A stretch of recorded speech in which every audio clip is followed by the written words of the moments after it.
एक बार की बात है। एक गांव में एक ब्राह्मण रहता था। वह सुबह उठता, नहाता, पूजा करता, खाना खाता और फिर सो जाता था। उसके पास किसी भी चीज की कमी नहीं थी। एक बड़ा खेत, खाना पकाकर देने वाली एक सुंदर सी पत्नी और दो बच्चों का अच्छा परिवार था। सब कुछ होने के बाद भी ब्राह्मण के घर वाले एक बात से बहुत परेशान थे। वो बात यह थी कि ब्राह्मण बहुत आलसी था। वो कोई भी काम खुद नहीं करता था और दिन भर सोता रहता था। एक दिन बच्चों का शोर सुनकर ब्राह्मण जाग गया और उसने देखा कि उसके दरवाजे पर एक साधु महाराज आए हैं।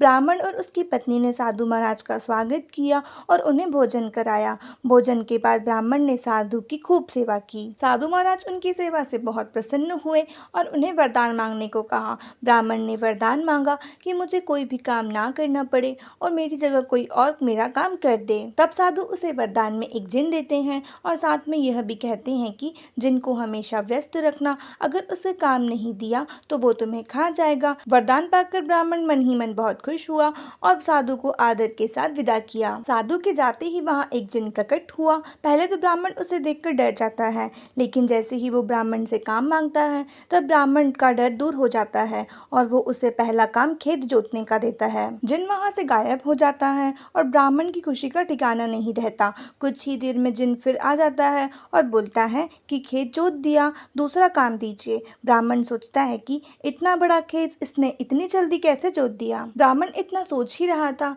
कि जिन बोलता है कि जल्दी मुझे काम बताओ, नहीं तो मैं आपको खा जाऊंगा। ब्राह्मण डर जाता है और बोलता है कि जाकर खेतों में सिंचाई करो। जिन फिर से गायब हो जाता है और थोड़ी ही देर में फिर आ जाता है। जिन आकर बोलता है कि खेतों की सिंचाई हो गई, अब अगला काम बताइए। ब्राह्मण एक एक कर सभी काम बताता जाता है और जिन उसे चुटकियों में पूरा कर देता है। ब्राह्मण की पत्नी यह सब देख रही थी और अपने पति के आलसीपन पर चिंता करने लगी। शाम होने के पहले ही जिन सभी काम कर देता है। सब काम करने के बाद जिन ब्राह्मण के पास आ जाता है और बोलता है कि अगला काम बताइए, नहीं तो मैं आपको खा जाऊंगा। अब ब्राह्मण के पास कोई भी काम नहीं बचा जो उसे करने के लिए कह सके। उसे चिंता होने लगी है और वह बहुत डर जाता है। जब ब्राह्मण की पत्नी अपने पति को डरा हुआ देखती है तो अपने पति को इस संकट से निकालने के बारे में सोचने लगती है। वह ब्राह्मण से बोलती है कि स्वामी, अगर आप मुझे वचन देंगे कि आप कभी आलस नहीं करेंगे और अपने सभी काम खुद करेंगे